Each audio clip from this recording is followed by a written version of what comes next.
예, 수업 시작하겠습니다. 오늘 두 번째 날인데 어제 지난 시간에 이어서 오늘 27페이지 27페이지 보세요.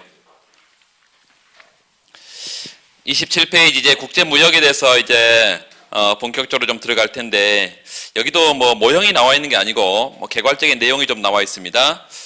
두 번째 단락 보세요. 무역 발생의 두 번째 단락. 거기 보시면 한국은 전 세계 한 200개 국가와 무역을 하고 있다. 그런데 2014년 통계를 봤더니 거기 밑줄 그어놓으세요. 상위 10개 국가와 그 나라 중에 가장 대표적인 나라가 어디죠? 중국, 미국, 일본. 이 나라들과 교역이 지금 무역액의 약 65%를 차지하고 있다. 그리고 한 세 줄 내려가 보시면 수입액 상위 어떤 나라예요? 중국, 일본, 미국, 사우디, 원유 있죠. 그래서 이런 나라들과 수입을 하고 있고 상위 10개국 수입 비중이 65%에 달한다. 기억하기는 쉽은데 굉장히 많은 나라들과 무역을 하고 있지만 거의 대부분이 몇 나라에 편중되어 있다, 이런 얘기입니다. 그 다음 단락 보면 거기 밑줄 긋읍시다. 어떤 국가와 무역을 하고, 네, 어서 오세요. 어떤 국가와 더 많은 무역을 할까? 그 첫 번째 밑줄 그어놓으면 지리적인 거리 밑줄. 중량 무역이라는 게 있어요. 나중에 보게 될 텐데, 지리적 거리, 그 다음에 경제 규모의 차이, 자원의 차이, 기술 수준의 차이, 뭐 이런 것들로 설명할 수 있겠다. 거기 밑줄 그어보면 한국의 수출 상위 10개 국가 중에 미국과 멕시코를 제외하면 나머지 국가들은 거의 아시아 국가들이다. 어제 했던 느낌이 드네. 지난 시간에 이거 뭐야? 했어요. 다 했네. 어휴, 웬일이야. 그 30페이지까지 다 했네요. 바로 넘어가겠습니다. 31페이지. 31페이지. 국제시장의 가격이 어떻게 결정되냐 이건데요. 무역론은 화폐가 없어. 그러니까 물물교환 체제라고 생각하면 되니까 절대 가격은 예를 들어서 X제 가격이 10,000원, Y제 가격이 20,000원 이런 게 아무런 의미가 없고 상대 가격만 의미가 있다. 그리고 화폐가 없으니까 이 교환의 단위를 다른 재화로 평가합니다. 그래서 무역은 첫 번째, 무역은 국제무역론에서는 무역은 항상 균형 상태에서만 이루어진다. 두 번째, 화폐가 없다. 물물교환 체제다. 이런 생각을 하고, 흑자 적자가 있을까요? 없어. 화폐가 없으니까. 흑자 적자가 없어, 무역론에는. 무역은 항상 언제? 균형 상태에서만 이루어진다. 그 말은 수출은 많이 하고 수입은 적게 하는 방법이 있다는 거예요, 없다는 거예요? 없어요. 무역은 항상 균형 상태에서만 이루어져. 수출, 수입이 항상 같아. 그런데 정확하게 표현하면 수출액과 수입액이 같아요. 수출액과 수입액이 같아. 그때를 무역의 균형 상태라고 이렇게 불러요. 무역의 균형 상태. 그리고 그때 결정되는 가격이 있을 거 아니에요? 그럼 균형 가격이겠지. 그 균형 가격을 국제 상대 가격 혹은 국제 교역 조건 이렇게 불러요. 그래서 거기 첫 번째 단락에 그런 얘기가 나와 있습니다. 첫 번째 단락에 어느 한 재화의 국제시장 가격은 밑줄, 세계 전체 공급과 전체 수요가 맞아떨어지는 상태에서 결정되고 그걸 균형이라고 말하고 그때 가격을 균형 국제 가격이라고 부르는데 거기다 TOT 이렇게 써놔요. TOT. 균형 교역 조건이다 이것입니다. 균형 교역 조건이야. 분석의 단순화를 위해서 분석의 단순화 밑줄 긋고 두 나라만 있어요. 밑줄. 자국과 외국 혹은 A, B국. 두 재화만 있어. XY 두 재화. 그렇게 우리가 단순한 모형을 한번 상정을 해보자. 그 뒤에 넘어가 보면 이제 그래프가 하나 있는데요. 그래프가 하나 있는데 그래프 3개 중에 첫 번째 그래프는 A국 시장이고 그 다음에 세 번째 그래프는 B국 시장인데 그 중간에가 국제시장, 동그라미 국제시장. 국제시장에 보니까 거기 곡선을 EX라고 되어 있는 곡선이 하나 있고 IM이라는 곡선이 하나 있는데요. IM은 수입 수요 곡선 써놔요. 임포트 디맨드 커브. 임포트 디맨드 IM. 요 수입 수요라는 것은 뭘까요? 여러분, 수요 곡선이라는 것은 각각의 가격 수준에서 내가 얼마를 소비하고자, 얼마를 수요하고자 하는 의도냐 이거죠. 수요 곡선이라는 것은. 수입 수요는 국제시장에서 그냥 수요 곡선이라고 생각하시면 돼요. 여기에 이제 EX라고 되어 있는데요. EX. 요거는 수출 공급 곡선이에요. 요건 뭐라고? 수입 수요. 임포트 디맨드고 수입 수요. 이거는 엑스포트 서플라이 수출 공급이야. 개방 경제에서 뭐라고요? 수요 곡선과 공급 곡선이야. 개방 경제에서 수요 공급 곡선. 응? 그러면 우리가 잘 알듯이 프라이스 퀀터티 평면에 디맨드 커브라는 것은 각각의 가격 수준에서 내가 얼마나 소비하고자 하냐 이런 얘기고, 공급 곡선이 이렇게 생겼다면 요 각각의 가격 수준에서 내가 생산자가 얼마나 생산 공급하고자 하냐 그 의도를 연결한 것들이잖아요. 궤적인데 여기도 마찬가지예요. 지금 여기서 그려져 있는 이런 우하향하는 IM, 임포트 디맨드 커브하고 우상향하는 엑스포트 서플라이인데 사실은 요거를 EX라고 이렇게 쓰고 있는데요. 크루그만 책에는 이거를 똑같은 의미인데 요 수입 수요를 임포트 디맨드 이래서 MD라고 쓰고 있고요. 그 다음에 이거는 엑스포트 서플라이를 XS 이렇게 써요. 같은 데 기호만 좀 달리 쓰고 있다. 그러니까 실제 시험에서 이렇게 나올 수가 있단 말이죠. MD와 XX 이렇게 나올 수가 있습니다. 그런데 여기가 각각의 가격 수준에서 P 수준에서 얼마나 수요 공급하고자 하냐 이거와 마찬가지로 여기 각각의 가격 수준에서 얼마나 수출 수입하고자 하냐 그걸 연결한 궤적들이에요.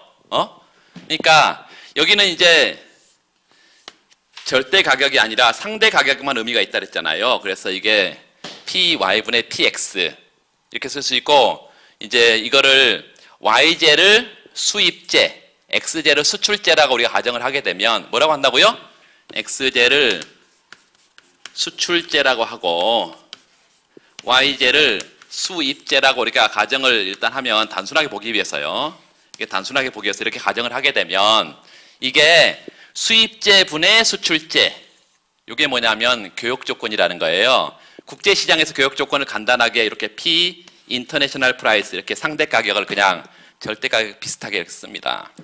이 국제 상대 가격인데 어제 얘기한 대로 항상 분자가 의미가 있다 그랬잖아요. XJ 상대 가격이 YJ 상대 가격이에요. XJ의 상대 가격. 뭘로 평가한? YJ로 평가한. 그래서 수량 단위로 평가하지 가격이 이게 뭐 이제 화폐가 아닙니다. 그래서 XJ의 상대 가격 이거를 뭐라고 한다? TOT 교역 조건 이렇게 부른다. TOT 교역 조건. 이거 Terms of Trade 이 교역 조건. 이 국제 시장에서 수입국이 수입하고자 하는 의도하고 수출국이 수출하고자 하는 의도하고 이게 맞아떨어지면 국제시장은 뭐라고? 균형이 되고 무역은 이때만 이루어진다. 무역 균형 상태고 이퀄리브리엄, 이 균형 상태고 그 균형에서 결정되는 가격을 이걸 균형 교역 조건 이렇게 부른다. 균형 상대 가격 혹은 균형 교역 조건. 그리고 여기는 PY분의 PX인데 그럼 여기는 뭐가 돼야 될까요? 여기도 수량인데요. 그냥 수량 Q가 아니라 상대 수량입니다. 그래서 계속 배우게 될 거예요. 분모는 Y, Y 스타가 되고 분자는 X, X 스타가 돼서 자국과 외국의 YJ와 XJ의 상대 수량. 그 말은 분모 잊어버리라 했어요. 뭐라고요? XJ의 수량인데 뭘로 평가했다? YJ로 평가했다. 이렇게 생각하면 되겠어요. 상대 수량. 이거 간단하게 뭐로 쓰냐면 Q로 써요. 그러면 여기를 QI로 쓸 수 있겠죠. 그래서 균형 상대 가격과 균형 상대 수량이 어떻게 결정된다? 수입 수요 곡선과 수출 공급 곡선이 맞아떨어진 상태에서 결정된다. 정확하게 정의를 하면 수입 수요는 각각의 가격 수준에서 누가? 수입국이 수입하고자 의도하는 궤적. 이 엑스포트 서플라이는 뭐라고요? 각각의 가격 수준에서 누가? 수출국이 수출하고자 의도하는 궤적. 이거다. 정확하게 표현하면 그게 맞아떨어지면 균형이 되고 그때 결정되는 것을 균형 교역 조건, 균형 상대 가격이라고 이렇게 부른다.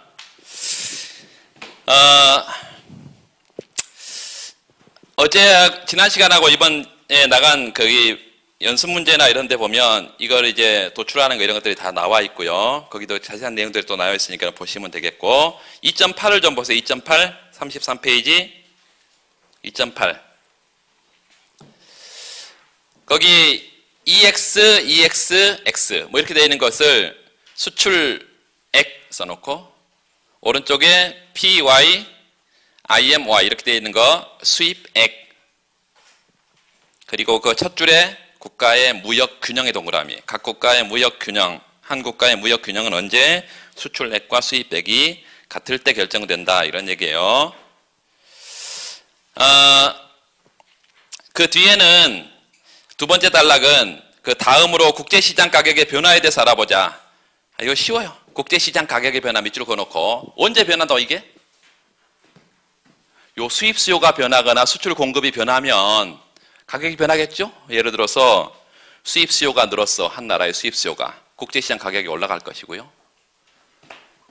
수출 공급이 늘었어. 국제시장 가격이 떨어지겠죠. 그러니까 수입국에서 수입을 더 많이 하려고 하는 의도가 있거나 수출국이 수출을 더 많이 하려는 의도가 있으면 국제시장의 가격에 변화를 가져오는데 우리가 알고 있는 수요 공급하고 똑같아. 시장에 팔려는 사람들이 많으면 가격이 떨어질 것이고요. 살려는 사람 많으면 가격이 올라갈 거잖아. 뭐 당연한 얘기예요. 이게 국제시장이다고만 생각하면 되고 이제 나중에 뒤에 보면 예를 들어서 수입 수요는 언제 변하냐? 수입 수요를 변화시키는 게 언제일까요? 수입국이 언제 물건을 살려는 의도를 바꿔? 예를 들어서 관세 정책을 쓰면, 할당 정책을 쓰면, 관세, 할당 이런 것들은 수입국이 수입량을 줄이려는 의도예요. 그러면 수입 수요가 감소할 거니까 국제시장 가격이 떨어지겠죠. 뭐 이런 식이에요. 예를 들어서 수출 보조금 정책을 썼어. 그러면 수출국이 수출을 더 많이 하겠다는 의도잖아요. 그렇죠? 나중에 여러분 처음 이거 모른다. 나중에 하나씩 다 할 거니까요. 새로운 용어가 나오더라도 한 번씩 들어두시면 나중에 다 이게 정책론에서 다 할 겁니다. 수출 보조금 정책을 쓰면 수출 보조금 여러분 뭐 국제법에서도 많이 하고 그러는데 수출 보조는 뭐예요? 수출 기업에게 현금을 주는 이 현금 보조도 있지만 수출을 한다는 것은 우리나라에서 예를 들어서 해외로 수출하면 이 격지자 간의 거래예요. 중국으로 간다거나 뭐 말레이시아로 간다거나 이렇게 가면 이 떨어져 있는 두 지역 간의 거래란 말이죠. 그러면 내가 그냥 무턱대고 싣고 가는 게 아니라 항상 해상에서 위험이 있어. 그래서 보험을 보통 듭니다. 그런데 이제 정부가 수출 보험에 대해서 정부가 보험을 들어주기도 해요. 수출 진흥 정책 일환으로. 그래서 좀 포괄적으로 보면 수출을 늘리기 위해서 정부가 수출 기업에 대해서 현금 보조 또 재정상해 또는 세제상해 이런 모든 혜택들이 다 보조금입니다. 그런데 그런 보조금을 주게 되면 어떻게 된다고? 요 수출 공급이 늘면서 국제시장 가격이 떨어진다. 그래서 브라질이나 예를 들어 브라질은 커피 주 산지잖아요. 브라질은 커피를 많이 수출해버리면요. 국제시장에 가격을 폭락시켜서 오히려 많이 수출하고도 손해를 봐. 러시아의 목재 있잖아요. 목재. 천연가스. 이런 것들을 수출 물량을 늘리면 국제시장의 가격이 폭락하면서 많이 팔고도 손해를 봐버려. 그러니까 이런 나라들은 예외적으로 수출세를 붙입니다. 세금을 붙여.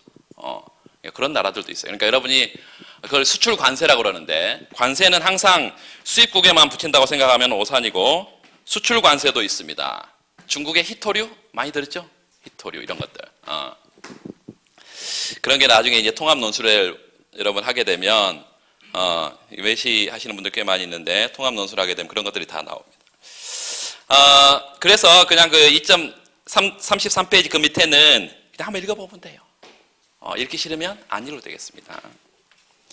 그 34페이지 가면 교육 조건의 정의 거기다 별표를 하나 해주세요. 교육 조건이 뭐냐 잘 알아야 됩니다.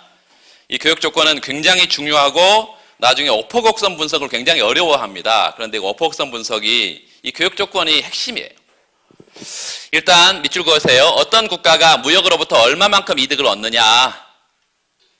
이거는 수출제와 수입제의 상대 가격과 밑줄, 수출제와 수입제의 상대 가격, 그리고 수출량, 이거에서 결정된다. 수출제 가격이 비쌀수록 밑줄, 수출량이 많을수록, 여러분 더 비싸게 판다는 것은 누구나 그래요. 국내에서도 마찬가지야. 공급자가, 판매자가 더 비싸게 팔면 이득이 많이 남은 것처럼 수출국이 더 이득이 많이 남겠죠. 수출량이 많을수록 무역의 이득은 커진다. 그래서 그 TOT가 PM분의 PX 이렇게 되어 있는데요. 거기 순상품 교역 조건, 순상품의 괄호를 묶어요. 순상품의 괄호를 묶어. 일반적으로 교역 조건 그러면 이 상품 교역 조건을 의미합니다. 아무런 얘기가 없으면 무슨 교역 조건이라고요? 상품 교역 조건이다. 자, TOT가 PM분의 PX 이렇게 되어 있어요. 거기다 이렇게 써놔요. 교역 조건이 어떻게 되어 있어? PM, 수입제 가격분의 임포트, PX, 수출제 가격이다. 이렇게 되어 있는데 이 상대 가격으로 표현했을 때는 교역 조건을 이렇게 쓰지만 상대 수량으로 표현하면 교역 조건이 어떻게 될까요? 수량으로 이걸 표시하면 어떻게 표시해야 돼? 여기에 이제 분모에 뭐가 있어? 수입제 가격이 있는데 대각선으로 곱해서 같아져야 되겠죠. 왜? 아까 수입 금액과 수출 금액이 같아진다 그랬잖아. 무역은 항상 균형 상태만 이루어지고 이게 균형 교역 조건이라고 한다면 여기가 뭐가 돼야 돼? X가 돼야 되고 여기는 뭐가 돼야 되겠습니까? M이 돼야 되겠죠. 그래서 수입제 가격분의 수출제 가격 비율을 교역 조건이라고 하고 수출량분의 수입량을 교역 조건이라 이렇게 부릅니다. 요거는 어디서 쓰냐면 나중에 오퍼곡선에서 이렇게 수량으로 교역 조건을 평가를 합니다. 하여튼 그렇게 알아두고, 그래서 거기 밑에 밑줄, 교역 조건이란 것은 한 단위를 수출해서 얻은 금액으로 얼마만큼 수입할 수 있느냐 그 양으로 나타낼 수도 있다. 예를 들어서 교역 조건이 100에서 200으로 올라갔다. 그럼 교역 조건이 좋아진 건데 그 밑에 바로 나와 있습니다. 커진 건데, 개선된 건데 동일한 양의 수출로 과거보다 2배의 수입을 할 수 있음을 의미한다. 뭐 쉽게 이해할 수 있죠. 그 수출제 가격이 상대적으로 상승하게 되면 교역 조건이 좋아진다고 말하고, 이게 올라가면 교역 조건 좋아졌다, 교역 조건 개선됐다 이렇게 말하고, 올라가면 떨어지면 교역 조건이 악화됐다 이렇게 말합니다. 그래서 교역 조건 개선과 악화는 그런 의미고, 거기 밑에 소득 교역 조건에 대한 소득 교역 조건.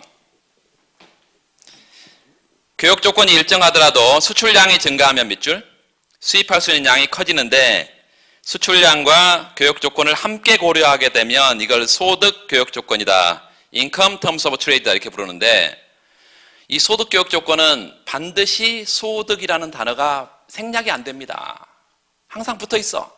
그러니까 그냥 교역 조건은 상품 교역 조건을 의미한다 이렇게 여러분 이해하시고, 이 소득 교역 조건은 거기에 TOT에다가 QX 수출량을 곱한 것이다. 자, 그 옆에다가 교역 조건과 관련해서 여기는 지금 이제 표준 무역 모형이라는 게 지금 여기 이 책은 없습니다. 표준 무역 모형이 없는데 이 순수 교환 경제 모형에 이 크루그만 책을 보면 바로 이제 표준 무역 모형이라는 게 있어요.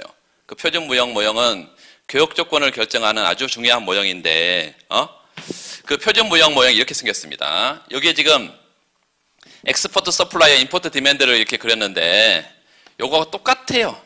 크루그만 책에 있는 기호를 우리가 써놓으면 이렇게 쓸 수 있습니다. 요 PY분의 PX. 여기 뭐라고요? Y, Y 스타, X, X 스타. 자, 공급 곡선을 한번 생각해 보면, 공급 곡선. 우리가 가격이 상승하면 내가 더 많이 생산 공급하겠다. 이게 공급자의 의도잖아요. 그렇죠? 그러면 수출하는 사람도 마찬가지예요. 수출국도 수출제 가격이 높으면 더 많이 수출할 거예요. 의도가. 그래서 요 상대 공급 곡선, 이게 relative supply 이러는데요. R이라는 것은 수출제와 수입제 두 가지 재화를 우리가 다 고려하기 때문에 이거는 뭐의 상대 공급이라고요? 항상 분자요. 항상 분자. X제의 상대 공급이에요. 그러니까 XJ 가격이 올라가면 어떻게 되겠어? XJ를 더 많이 생산 공급하려고 하겠죠? 자, 수요는 이렇게 생겼어요.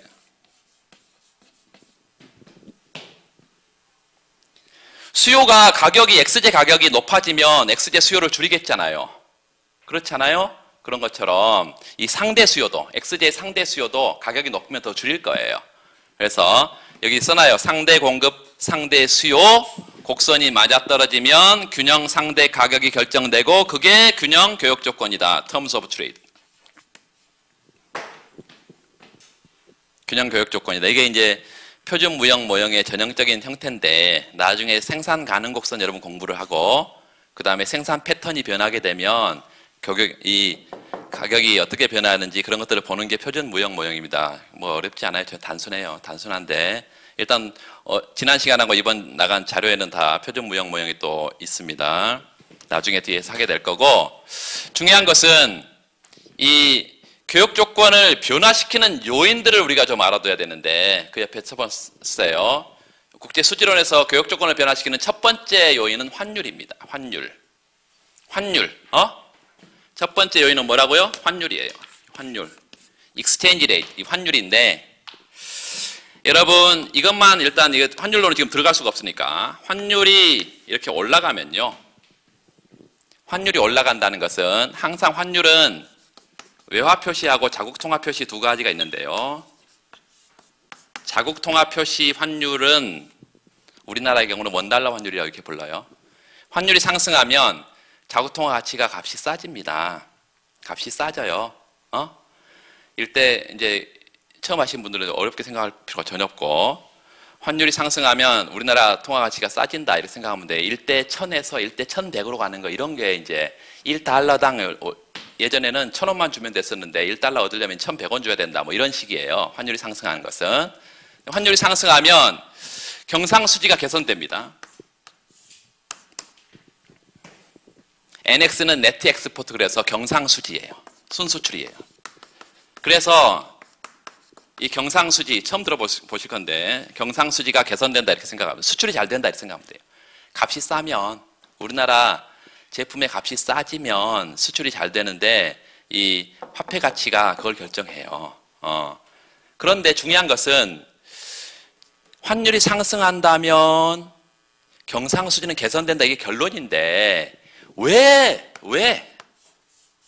경상수지가 개선되냐?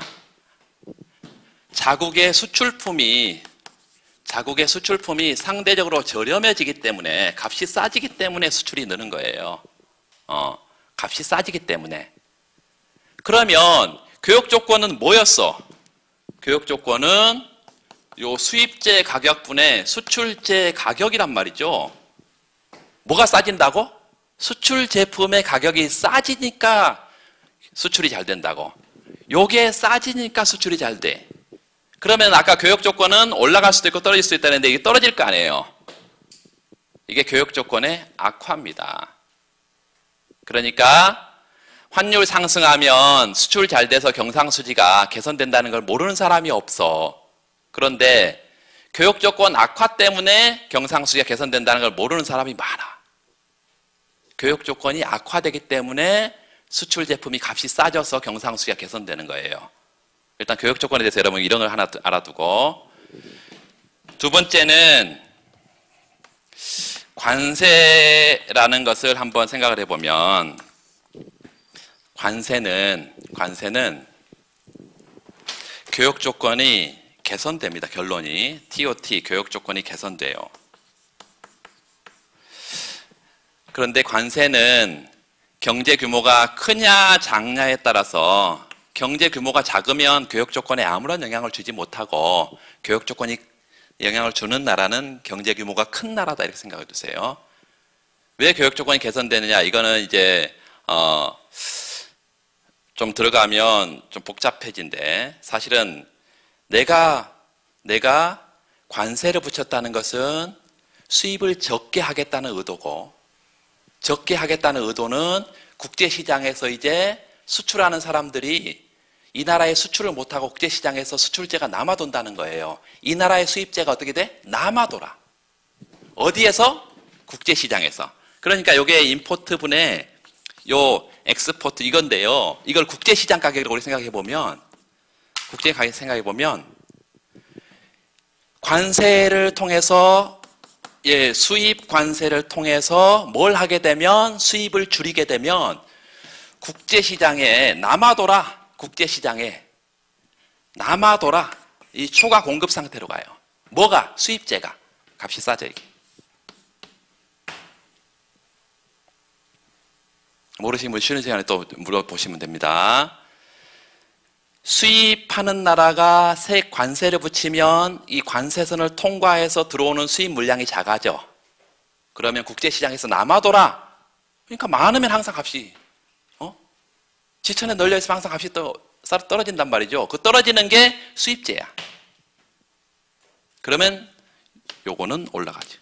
전체는. 이게 교역조건 개선이다, 이것이. 물론 이것만 있냐? 아니에요. 이것도 나중에 다 변해. 이것도 변해. 제가 직관적으로 여러분 이해하기 위해서 그런 거예요. 이것도 다 변해. 그러면 약간 여기 수출제 저렴한 이것만 변하네. 이것도 변해. 직관적으로 한 사이드만 지금 본 거예요. 하여튼 이렇게 알아두세요. 교육 조건에 변화시키는 요인들이 여러 가지인데 정부 정책을 요거는 이제 환율이 상승하는 것을 평가절하 정책이라고 이렇게 부릅니다. 평가절하 정책은 교육 조건을 어떻게 하고 악화시키고 요 관세는 교육 조건을 개선시킨다. 뭐 이런 것도 있고 뭐 보조금도 있고요. 뭐 공피파 성장도 있고 여러 가지 나중에 하나씩 다 하게 될 건데 일단 교육 조건이라는 것을 우리가 얘기를 했고 GNI라는 게 있어요.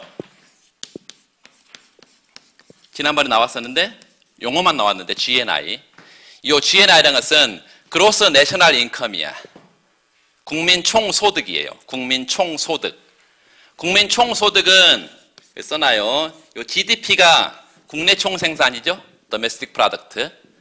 국내 총생산에다가 뭐가 붙냐면 TOT라는 게 붙어요.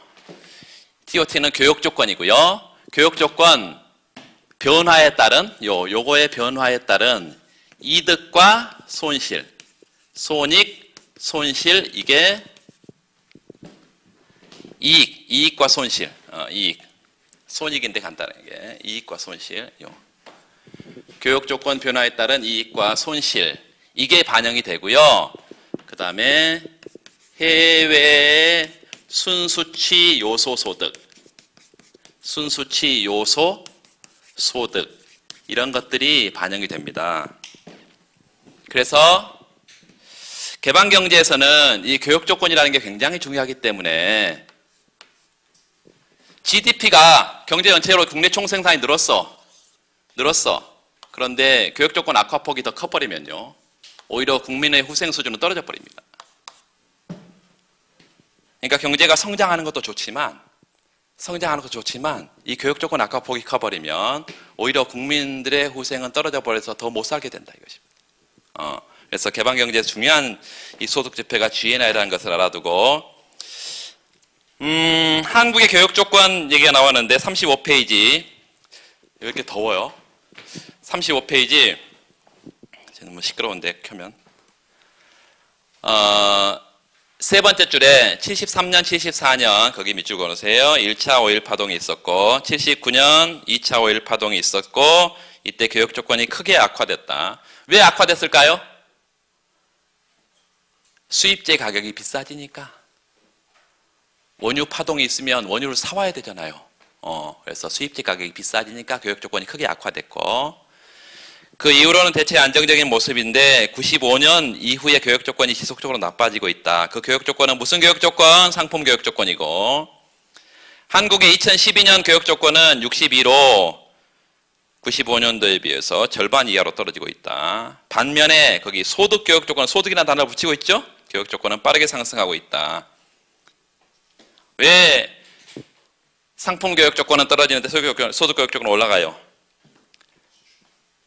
PM분의 PX 이게 떨어진다는 것은 수출재 가격의 값이 싸진다는 얘기잖아요. 그럼 수출 물량이 느는 건 뭐 당연한 거지. 그러니까 항상 이게 반대로 가겠죠.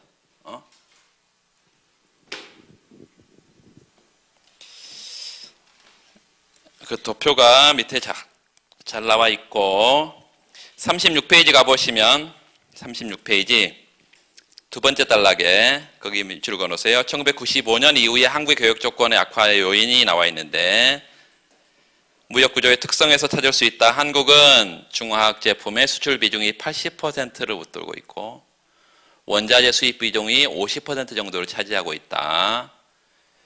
그 중에 수출 비중이 높은 전기 전자제품 수출 가격이 계속 떨어지고 있고 반면에 한국의 수입 비중이 높은 원유, 철강, 원자재 가격이 빠르게 상승하고 있다. 전부 다 교육 조건 악화 요인입니다.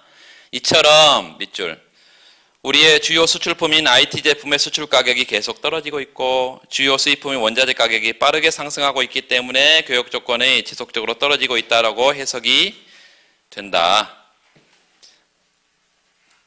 거기 교육 조건 악화에다 밑줄 그어놓고 상품 교육 조건은 계속 떨어지고 있다 이것이고 그 다음에 그 교육 조건 변화와 달리 소득 교육 조건은 지속적으로 상승하고 있다.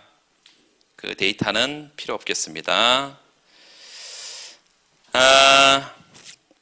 제일 마지막 단락 읽어보세요. 넘어가겠습니다. 리카도 비교 이론을 좀 볼 텐데요. 자료도 나가 있으니까 나중에 그것도 좀 확인을 좀 하시고 여러분 39페이지 보면 비교 우위의 법칙이라는 게 있습니다. 별표 하나 하시고 비교 우위의 법칙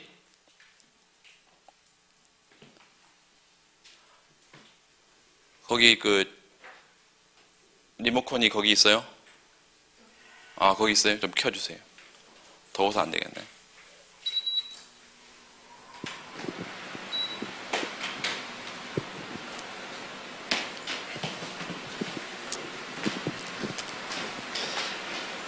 그 39페이지 제일 밑에 리카도 모형의 그 가정 나오기 전에 거기 한번 읽어보시고요. 밑에 두 번째 줄에 밑줄 다시 말해서 거기서만 밑줄 모든 국가는 비교 우위가 있는 재화를 가지고 비교 우위제를 서로 교환함으로써 밑줄 계속 그어놓으세요.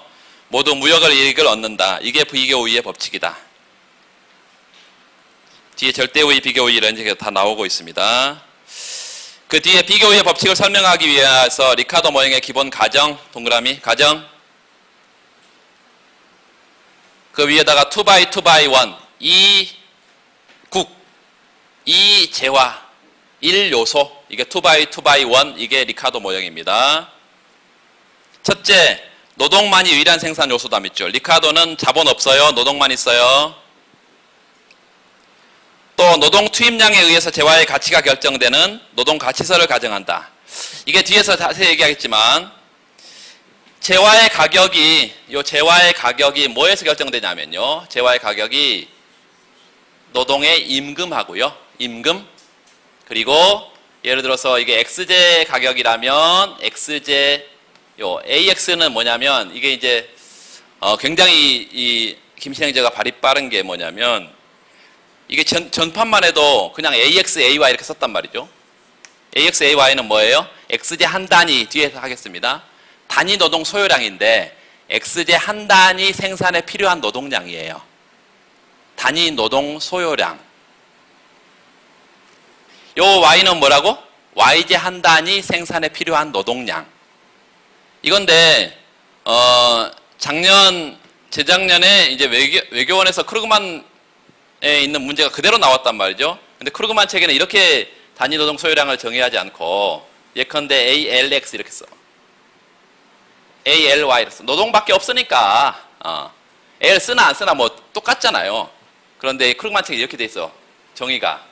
근데 이렇게 시험이 나오니까 바로 바꿔버렸어. 전판에는 다 AX, AY로 돼 있었는데 이거를 ALX, ALY로 바로 바꿨어 다. 그래서 자 보세요. 이거 재화 가격은 뭐와 임금과 그 재화 생산에 얼마나 노동이 들어가 있느냐, 이 노동이 얼마나 생산에 소요되냐, 이게 뭘 결정해요? 재화의 가격을 결정한다. 이게 노동가치설이다 이것이에요. 노동가치설 이것만 알고 이게 무슨 말인지 모르는 사람이 있어. 재화의 가치가 뭐에서 결정돼? 노동 투입량에 의해서 결정된다 이런 얘기입니다. 둘째, 거기 생산함수는 규모에 대한 보수 불변이다 밑줄. 규모에 대한 보수 불변은 거기 잘 나와 있는 것처럼 노동 투입량을 2배 늘리면 산출량도 2배 는다 이거예요. 그래서 보수불변의 생산함수에서는 밑줄 투입과 산출이 항상 같은 비율로 나타나기 때문에 그 옆에 조그맣게 평면을 하나 그려놓으면 어떻게 그릴 수 있어요? XJ에 투입되는 노동량을 LX라고 이렇게 씁니다. 그러면 XJ 생산함수는 어떻게 생겼다고요? 이렇게 생겼다고요. 직선으로. 직선으로 노동이 투입량이 는 것만큼 생산량도 똑같은 비율로 는다고요. 생산함수가 이렇게 생겼다 이것이. 생산함수가. 생산함수가 선형이다 이렇게 써놓으면 되겠습니다. 생산함수가 선형이에요.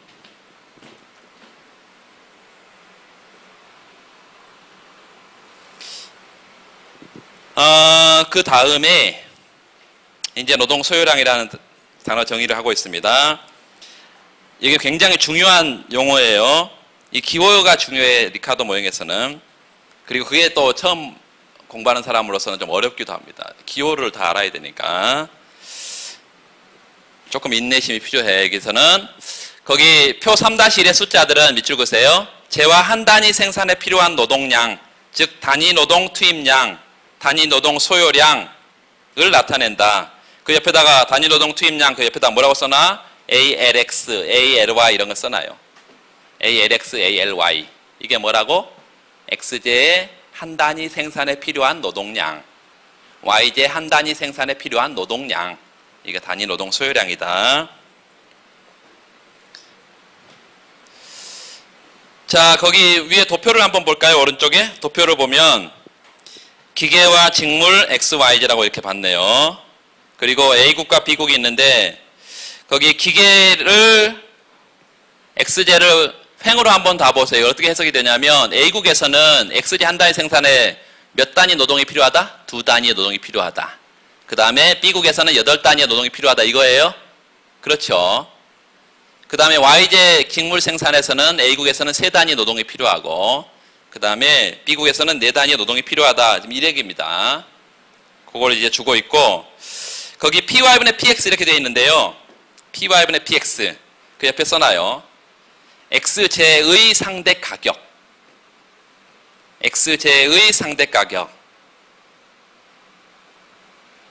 그리고 또 XJ 생산의 기회비용, XJ 생산의 기회비용. 상대 가격과 XJ 생산의 기회비용은 항상 같습니다. 리카르도 모형에서는 기회비용과 상대 가격이 항상 어떻다고? 같다고. 자, 제가 이렇게 했어요. 이게 나중에 이제 뒤에서 도표를 이용한 모형에서 다 나오는데 요 PX가 W 곱하기 AX면 PY는 뭐겠어요? W 곱하기 AY죠. 그렇죠? 노동가치서리를 아까 우리가 생산함수 이렇게 쓴 거야. 그러면 상대 가격을 쓰면 어떻게 되겠어요? PY분의 PX는 이렇게 되겠죠. WAX, AX, WAY. 요게 소거가 될 것이어서 요 AY분의 AX, 다시 말하면 ALY분의 ALX, ALY, ALX 이 비율이 뭐야 이거예요? 재화의 상대 가격이라는 거예요. 그러면 X 생산에 노동 2단위 필요하고 Y 생산에 노동 3단위가 필요하니까 이게 뭐가 됐어? 3분의? 이런 식이 되겠죠. 요게 XJ의 상대 가격이야. 나중에 뒤에 가면 더 쉽게 돼요. 항상 재화의 가격은 생산 비용을 반영해. 생산 비용을 반영해요. 그래서 XJ 가격은 XJ 한 단위를 생산하는데 필요한 생산 비용이 XJ 가격을 결정할 거예요. MCX가 뭐라고? XJ 마지널 코스트니까 XJ 한 단위 추가 생산 시 비용 증가분. 그렇죠? 얼마만큼 증가해? 임금만큼. 그리고 XJ에 투입되는 노동만큼. 그렇죠? 이렇게 쓸 수 있어요. 그 다음에 YJ 가격은 PY는 MCY. 나누면 상대 가격이니까 MCY분의 MCX가 되고 이게 바로 뒤에서 보는 생산 가능 곡선의 접선의 기울기. 공부를 하신 분들도 좀 있고 그러네. 표정들 보니까. 처음 하신 분들 어려워하지 말고 하나씩 따라오시기 바랍니다. 거기 py분의 px 이렇게 되어 있는데요. py분의 px equal해서 요걸 써놔. py분의 px equal해서 요걸 써놔. way분의 wax 이렇게.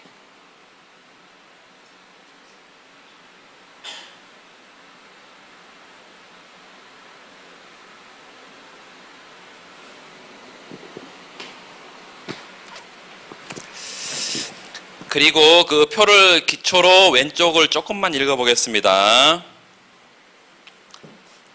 밑에서 두 번째 단락에 재화 생산에서 필요한 노동량이 다른 국가보다 적을 때 밑줄. 이 국가는 이 재화 생산에 절대 우위가 있다고 표현한다. 그런데 절대 우위의 개념을 잠깐 그 표로 잠깐 보시면 A국, B국이 있어. 근데 A국은 XJ, YJ 생산할 때 몇 개가 필요해요? 노동이 2개, 3개 필요하죠? 2단위, 3단위 필요하잖아요? B국은 어때? 8단위, 4단위니까 A국이 전체적으로 다 XZ든 YZ든 어때요? 노동을 적게 투입해서 생산할 수 있죠. 그래서 이런 경우에 A국이 두 재화에 다 절대 우위가 있다 이렇게 말해. 그럼 B국은요? 절대 열의에 있겠지. 그 개념은 다 아는 것 같습니다. 그런데 절대 우위는 어떤 의미를 갖냐면 그 두 줄 내려가 보세요. 절대 우위에 의해 무역이 결정된다면 A국이 두 재화 모두를 수출하게 되고 B국은 수출할 재화가 전혀 없게 된다. 무역은 두 국가 간의 교환인데 A국은 수출만 하고 B국은 수입만 한다면 무역은 성립하지 않는다. 그래서 이 선진국이 보통 절대 우위가 있고 후진국은 절대 열의에 있단 말이죠. 모든 재화 생산비가 선진국은 낮고 후진국은 생산비가 높아. 그러면 선후진국 간의 교역은 전혀 이루어지지 않아야 되는 거죠. 절대 우위에 따르면. 그러니까 절대 우위선은 이렇게 말합니다. 후진국에게는 아무런 희망이 없는 이론이다. 현실을 전혀 반영하지 못한다. 선후진국 간의 교역을 전혀 설명하지 못하니까. 그래서 리카도가 비교 우위설이라는 것을 만들어내고 있고 그 뒤에 두 줄 현실 세계를 봤더니 절대적으로 생산성이 낮은 중국과 절대적으로 생산성이 높은 미국 간의 무역이 활발하게 이루어지고 있는 것을 알 수 있고 비교 우위로는 이렇게 밑줄 생산성이 크게 차이나는 두 나라 간에도 무역이 가능하고 무역으로 서로 이익을 얻을 수 있음을 설명해 준다. 중국은 생산성이 낮고 미국은 생산성이 높다 이렇게 그냥 단적으로 얘기해 버렸는데 제품에 따라서 전혀 그렇지 않습니다. 기본적으로 노동 생산성은 미국이 보통 다른 일반적인 국가들에 비해서 한 3배 정도로 높은 걸로 평가가 되는데 노동 생산성은 뭐가 결정하나요? 노동자들이 얼마나 숙련된 기술을 갖고 있는지 얼마나 많은 자본재를 가지고 생산을 하는지 이게 노동 생산성을 결정해. 그러니까 미국은 자본이 굉장히 풍부한 나라잖아요. 그래서 노동 생산성이 높습니다. 중국은 어때요? 중국은 노동자들이 엄청나잖아요. 그러면 이 엄청난 노동과 뭐가 결합이 돼? 자본과 결합이 되지. 그래서 자본 생산성이 결코 낮지가 않습니다. 낮지가 않아. 이제 구체적으로는 인풋 아웃풋 테이블을 가지고 하는 것이고 상대적으로 노동이 풍부하냐, 상대적으로 자본이 풍부하냐 이런 얘기를 앞으로 하게 될 거예요.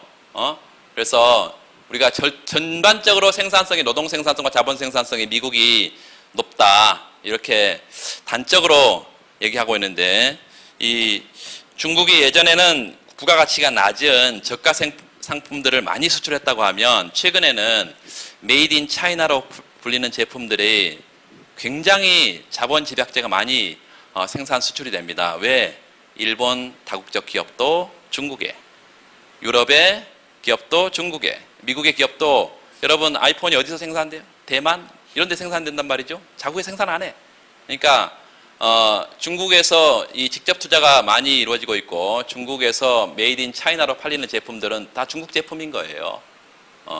그렇기 때문에 이 고부가가치 제품들이 굉장히 많이 생산 수출되고 있기 때문에 이렇게 단적으로 얘기하기는 좀 어렵지만 우리가 쉽게 이해하기 쉽게 그렇게 얘기를 하고 있는 것입니다. 그 비교의 법칙에 기회비용 개념 여러분 두 번째 달라 읽어보시고 기회비용이 뭐냐, 뭐 경제학에서 다 했을 거예요. 그 기회비용과 관련해서 제일 밑에 단락에 리카도 모형에서는 거기를 밑줄 그으세요. 밑줄 그은 거는 여러분 다른 분들을 한번 읽어보고 그 부분은 여러분 기억을 해야 된다는 것입니다. 리카도 모형에서는 단위 노동 투입량으로 기회비용이 계산된다. 아까 그랬죠? 상대가격과 기회비용은 같은 것이다. 상대가격과 기회비용은 같은 것이다. 단위 노동 투입량의 비율에 의해서 상대가격이 결정된다.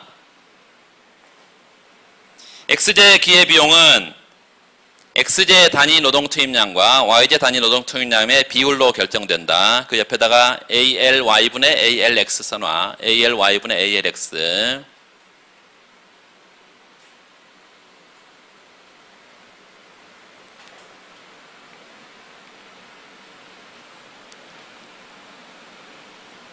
기회비용과 상대가격이 똑같으니까 그 도표 보세요. 상대가격이 A국에서는 얼마분의 얼마? 3분의 2. B국에서는 얼마? 2. 그러니까 어디가 커요? B국이 크죠. 그러니까 B국이 기회비용이 큰다는 건데 어떤 재화의 기회비용이 큰 거예요? 항상 분자, X제. X제 생산의 기회비용이 B국에서 더 크다. 그러면 기회비용이 크다는 것은 내가 이 재화를 생산했을 때 포기하는 다른 재화 생산량이 많다는 거잖아요. 그러니까 B국은 X제 생산의 기회비용이 높다는 것이니까 뭘? X제의 비교의가 있다는 거 없다는 거예요? 없다는 거지. 이해되시죠? 그거를 그 뒤에 바로 넘어가 보시면 정리를 하고 있습니다. 다음 페이지 42페이지. 이렇게 계산한 A국과 B국의 X제의 기회비용, X제의 기회비용 거기다가 괄호 X제의 기회비용 3분의 2가 2보다 작다. 그래서 밑줄 긋읍시다. X제 기회비용을 나타낸 숫자는 일단 Y제 단위로 나타내는데 3분의 2 Y를 의미합니다. 그 다음 단락에 위식에서 보듯이 거기다 밑줄. A국에서 X제 기회비용이 더 낮다. 거기다만 밑줄. 그래서 그 다음 줄에 X제의 비교 우위가 있다. 밑줄. B국은 Y제의 비교 우위가 있다. 그리고 거기다 별표 합시다. Y제 기회비용은 X제 기회비용의 역수다. 그러니까 A국이 X제 기회비용이 있다는 것은 B국이 Y제 기회비용이 낮다는 것입니다. 그래서 Y제 기회비용은 A국보다 B국이 더 낮습니다.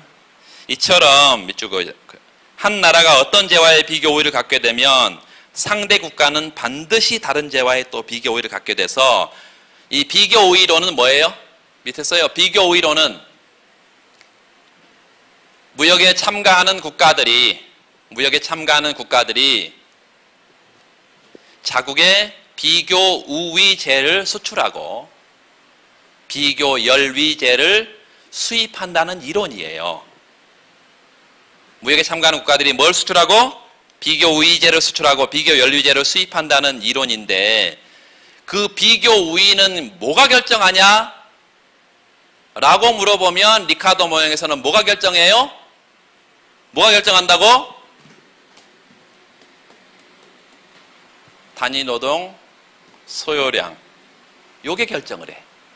이 단위 노동 소요량을 역수를 취하면요. 생산성입니다. 생산성에 의해서 비교 우위가 결정된다. 지금 우리가 여기서 말로 얘기하고 있는데요. 그리고 하나의 뭐 예를 들어서 지금 도표 하나 가지고 얘기를 하고 있는데 그 뒤에 자세하게 이제 구체적으로 모형을 제시하고 있어요. 여기에서 모형을 좀 보면 여러분 더 자세한 얘기를 할 수 있겠고요. 조금 이따서 설명을 자세히 드리겠습니다. 그 다음 페이지 넘어가면 44페이지. 국제 가격은 어떻게 결정되냐? 거기 밑줄 그어놓으세요. 두 나라가 무역을 하게 되면 국제 시장 가격은 어디서 결정되냐? 양국 국내 시장 가격의 사이에서 결정된다. 뒤에 가면 항상 그렇지도 않습니다. 두 나라 가격의 사이에서 결정된다는 게 그 부등호에 이퀄이 들어간다는 거예요? 안 들어간다는 거예요? 안 들어가는 것처럼 보이지만 들어갈 수도 있어요. 들어갈 수도 있어. 그래서 뒤에 좀 자세하게 얘기를 할 겁니다. 일단 국제시장에서 기계의 상대 가격은 기계는 X제예요. 양국의 국내 가격의 사이에서 결정된다. 그래서 뒤에 가서 자세하게 설명을 드릴 거니까요. 일단 넘어가시기 바랍니다. 무역의 이익도 마찬가지예요. 무역의 이익은 읽을 필요 없습니다. 그 2절에서 이제 리카도 모형이 나오는데, 모형에 첫 번째 그 기호 정의를 좀 해놓고 가겠습니다. 1번 ALX, ALY 써놔요. 그냥 1번 옆에다가 빈 공간에다가 첫 번째 1, 그래서 ALX, ALY 이렇게 쓰면 이게 뭐라고? ALX, ALY가 단위 노동 소요량, 단위 노동 요구량, 단위 노동 필요량 다 같은 말입니다. 소요량, 요구량, 필요량, 단위 노동. 그러니까 그 단위라는 것은 XJ 한 단위 말이에요. YJ 한 단위 말이에요. XJ 한 단위, YJ 한 단위 생산에 필요한 노동량 이 말이고, 그 ALX분의 1, ALY분의 1, 2번 ALX분의 1, ALY분의 1 역수를 취하면 이게 생산성입니다. 생산성. 그래서 XJ 노동 생산성, YJ 노동 생산성을 의미하고, 그 다음에 또 하나는 이렇게 쓰세요. 이건 절대 임금이죠. 이거는 뭐예요? 상대 임금입니다. 상대 임금. 그런데 항상 분자를 중심으로 생각하라 했잖아요. 분자를 중심으로. 누구의 입장에서 임금이에요? 자국의 입장에서. 자국의 입장에서, 요 분자에 있는 자국의 입장에서 상대 임금입니다. PY분의 PX 써놓고 YJ 상대 가격이라고 읽을 수 있을까요? 없을까요? 읽을 수 있어. 절대 가격은 아무런 의미가 없다니까, 무역 이론에서는, 상대 가격에서는. 그래서 그렇게 YJ 상대 가격이라고도 읽을 수 있지만 항상 분자로 중심으로 우리가 읽어야 일관되게 설명을 할 수가 있습니다. 이 자국의 입장에서 상대 임금이에요. 상대 임금.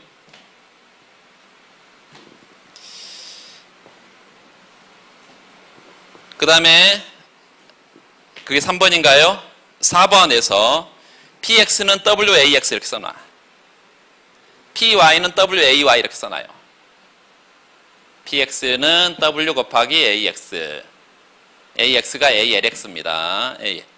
ALX. PY는 W 곱하기 ALY 이렇게.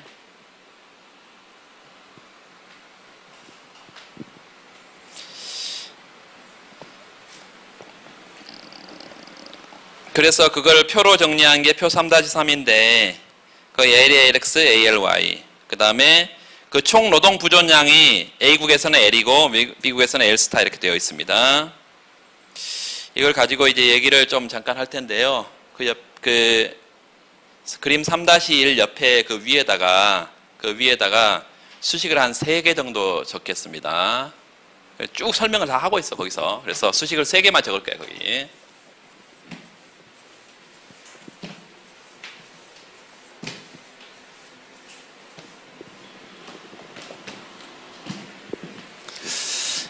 자, XJ 위에 XJ 생산함수 이렇게 적고요. XJ 생산함수. 생산함수는 XJ 생산에 필요한 단위 노동 소요량을 이렇게 ALX 분의 1. 이게 뭐라고요 아까? XJ의 생산성이라고요. XJ의 생산성.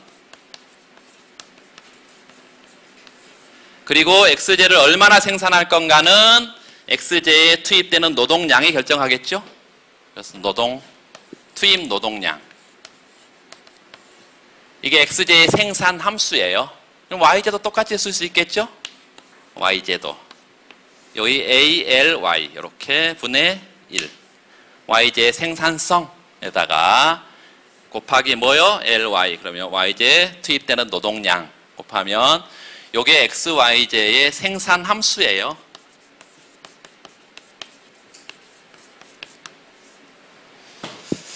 자, 경제 전체의 노동은, 요 노동 전체는 노동은 L바라고 있습니다. 이걸 노동 부존량 이렇게 쓰세요. 노동 부존량. 이 노동을 가지고 뭘 할까요? XJ 생산에 투입하겠죠. LX. 그리고 YJ 생산에 투입하겠죠. LY. 그리고 이게 노동 부존량이라고 썼어요. 오른쪽에다가 완전 고용 조건식 이렇게 써놔. 완전 고용 조건식. 그 말은 노동은 하여튼 X제 생산이든 Y제 생산이든 다 투입이 되지 시장에 놀고 있는 애들 없다는 얘기예요. 실업은 없어. 그래서 완전 고용 조건식. 자, 그리고 여기서 이제 요 LX를 정리해서 여기다 집어넣고요. LY를 정리해서 여기다 집어넣어. 그러면 경제 전체의 노동 자본을 다 생산 과정에 투입했을 때 생산 가능한 재화의 궤적이 나와. 그게 뭐예요? 생산 가능 곡선이에요. 뭐라고? 생산 가능 곡선.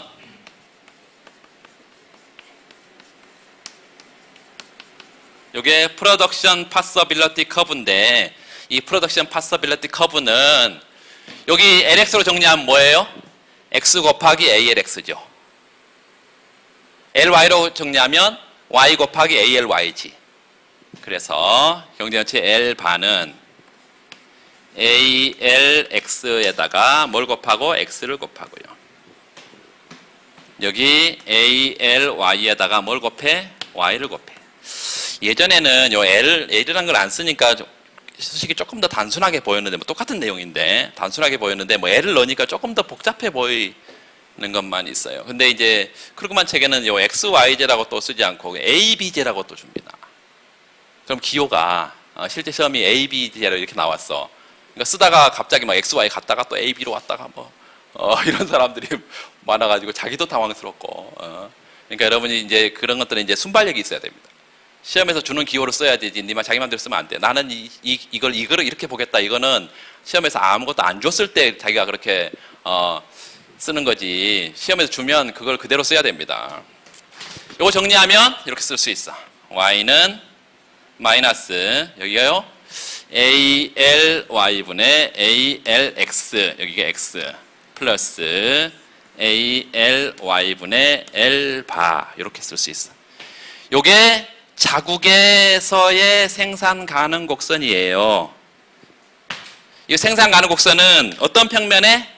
요 YX 평면에 기울기가 얼마? 요 마이너스 AY분의 AX, 요 기울기. 그리고 종축절편이 얼마? 요거요. 요 기울기, 종축절편, 이렇게. 기울기가 어떻게 생겼어요? 요 X제 한 단위 생산에 필요한 노동량과 Y제 한 단위 생산에 필요한 노동량이 항상 거기 우리가 본 것처럼 뭐 3단위, 2단위로 주어져 있어. 이게 상수예요, 상수. 요 기울기가 상수야. 우하향하는 선형직선이라는 거예요. 우하향하는 선형직선이야. 요 ALY, ALX가 정해진 값이기 때문에 우하향하는 선형직선. 그래서 아까 우리 생산함수를 이렇게 그렸잖아요.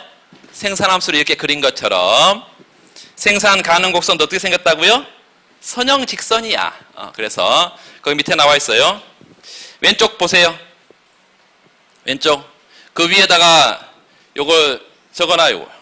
요거 적어보세요. 왼쪽 그래프 A구의 생산 가능 곡선에다가 밑에다 이거 써봐. Y equal 마이너스 ALY분의 ALX X 플러스 AY분의 L바. 자, 그리고 X를 제로로 보내버립시다. 그럼 Y는 얼마야? ALY분의 L바인데 절편값을 거기 써야겠죠? 절편값 거기 쓰세요. 거기 아무것도 표시가 안 되어 있는데 요렇게 되어 있는데 요 X제가 X가 제로일 때 절편값이 뭐라고? ALY분의 L바가 되겠지.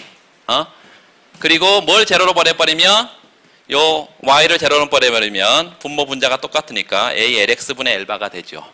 그래서 여기가 ALX분의 L바가 돼요. 요걸 알아야 되냐? 다 알아야 됩니다. 공부를 해본 사람은 다 알아. 이거 뭐 기본이라는 것을. 요 기울기는 얼마라고? 마이너스 ALY분의 ALX지. 요 기울기야. 보통 이제 기울기를 좀 그럴듯하게 표현해서 이렇게 절대값을 씌우고 슬로우프 이렇게 씁니다. 이렇게 해서 이퀄해서 이렇게 쓰면 돼. 자, 그런데 중요한 것은 이게 선형직선이라는 거예요. 왜? 얘하고 얘가 상수니까. 선형직선이야. 자, 그리고 우리가 뭘 아냐면 그 뒤에 바로 나옵니다. MRT라는 것이 나와. MRT는 Marginal Rate of Transformation. 이게 생산 가능 곡선의 접선의 기울기예요. 그리고 뭐라고 쓴다고? 한계 전환율. 써나 한계 전환율, 한계 변형률. 생산 가능 곡선의 접선은 이 기울기가 일정해. MRT는 생산 가능 곡선의 접선의 기울기인데 이게 MRT가 된다는 거예요.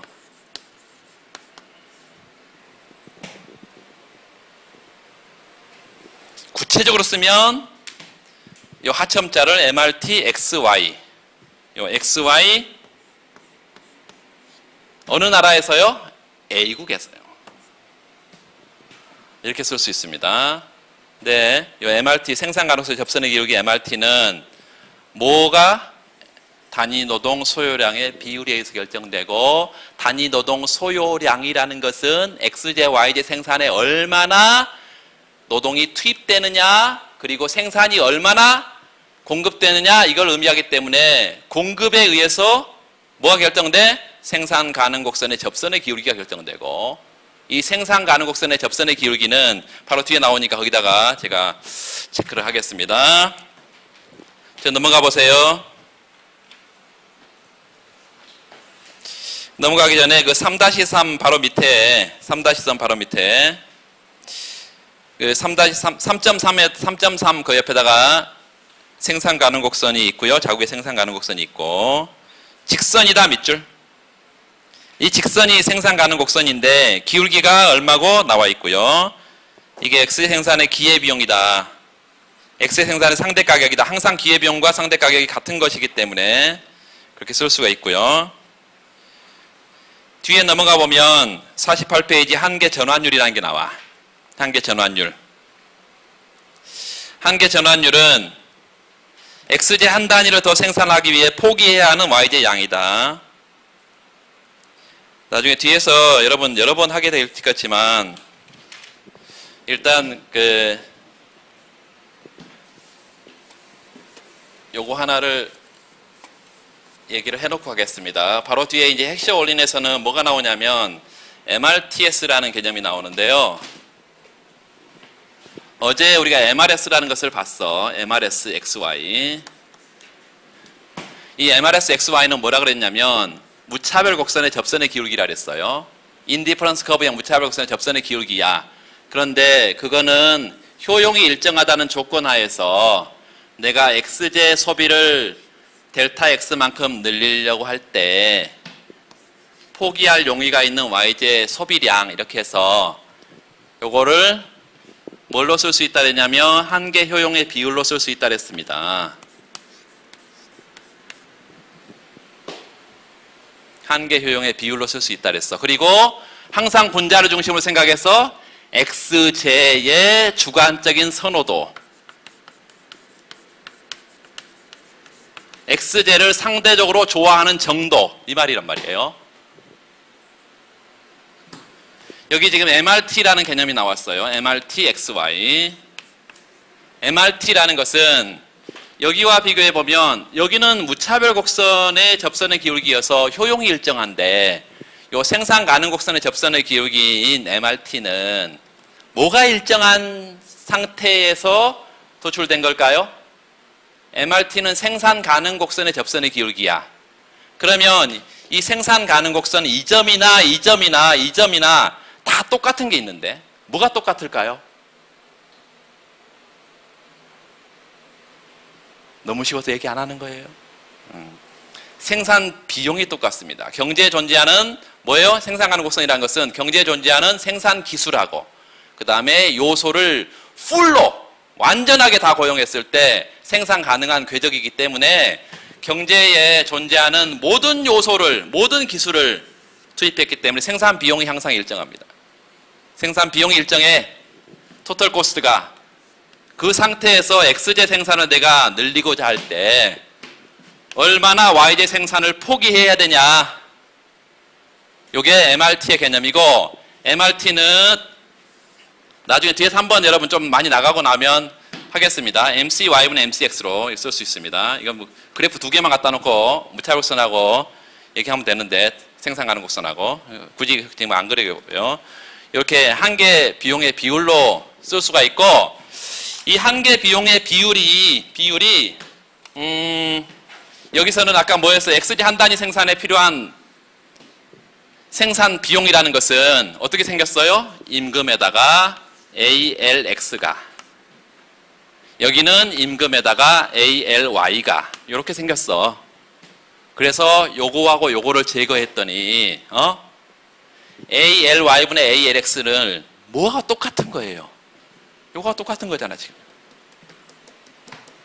그래서 정의로 따져보나 아니면 여기 우리가 PPC에 그 상태에서 도출하는 거나 똑같아요. 그리고 중요한 것은 요 MRT가 마지막으로는 MRT가 뭘 결정하냐면 재화의 상대 가격을 결정합니다. 재화의 상대 가격을 결정해. 이거는 공급 조건이에요. 여기다가 수요 조건을 집어넣으면 뭘 넣으면 돼? 무차별선을 집어넣으면 될 거 아니에요? 무차별선을 집어넣으면 돼. 어떻게 생겼든 상관없이 무차별선은 다 이런 점에서 어디서 만나든 상관없이 생산 가능 곡선하고 무차별선이 맞아떨어지는 점을 연결해 봤더니 재화의 상대 가격이 어떻게 결정됩니까? 이거 똑같잖아요. 재화의 상대 가격이 뭐하고 똑같아? MRT하고 똑같아. MRT는 XJ요. 요 분자를 중심으로 XJ 한 단위 생산의 생산 비용이라 그랬어요. 뭘로 평가한? YJ로 평가한. XJ 한 단위 생산의 생산 비용. XJ의 기회 비용. 그 기회 비용이 뭐하고 같다고? 재화의 상대 가격과 같다고요. 그래서 여러분 그 수식을 많이 가지 않더라도 요 한두 개 수식이 뭘 의미하는지만 알고 집중해서 그걸 이해를 하면 되겠습니다. 그래서 그 3-3.10 보면 3.10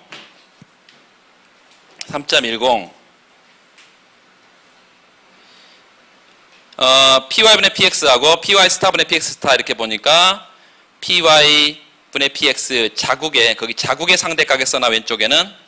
그리고 오른쪽에는 외국의 상대 가격 써놔요. 물론 자국이 A국인데 지금. 그리고 그 위에 밑줄 긋시다. 3.10 위에 A국의 생산 가능 곡선의 기울기가 B국의 생산 가능 곡선 기울기보다 더 작다면 가정한 거예요. 작다면 A국과 B국의 상대 가격은 다음과 같이 표시가 된다. 자, 그 위에 작다라고 하나 예를 들었는데요. 왼쪽에다가 3.10 왼쪽과 오른쪽에 각각 부등호의 좌측 오른쪽에다가 이렇게 써놔. 지금 결론을 지금 본 거예요. 제가 어떤 결론을 봤냐면 여기 PY분의 PX 예하고 PY 스타분의 PX 스타라는 이 두 재화의 상대 가격이 지금 이렇게 결정되어 있다면 이게 왜 이렇게 결정되어 있었느냐 이렇게 본 거야. 이건 하나는 뭐예요? ALY분의 ALX가 이렇게 되고 여기는 뭐에 의해서 이게 결정되어 있을까요? ALY 스타분의 ALX 스타 이게 요걸 결정했을 거 아니에요. 요것이 뭘 결정하고 이걸 결정하고요. 요것이 뭘 결정했어? 이거를 결정했을 거니까 상대적으로 보세요. 상대적으로 이 자국에서는 이게 상대적으로 낮은 이유가 얘 때문이야. 얘가 높은 이유는 얘 때문이에요.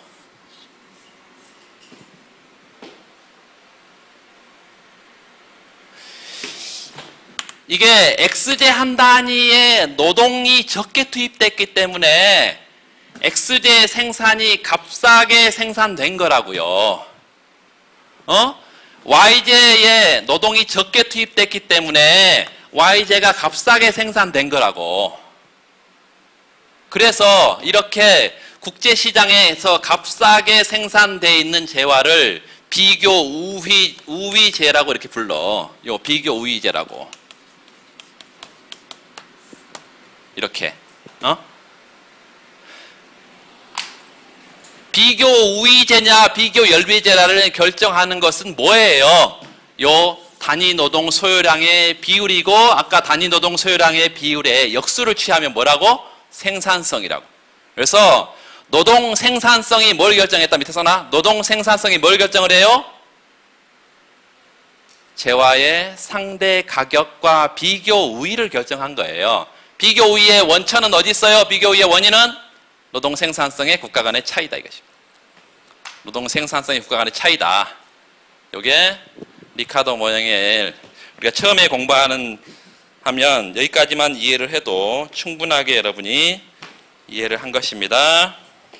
그 뒤에 49페이지 그 다음 단락 다 읽어보세요. 꼼꼼하게. 별표하고 3.10 다음에 네. 오, 시간이 지나버렸네. 11시에 끝낼 겁니다. 그 조교분 11시에 얘기를 해주세요.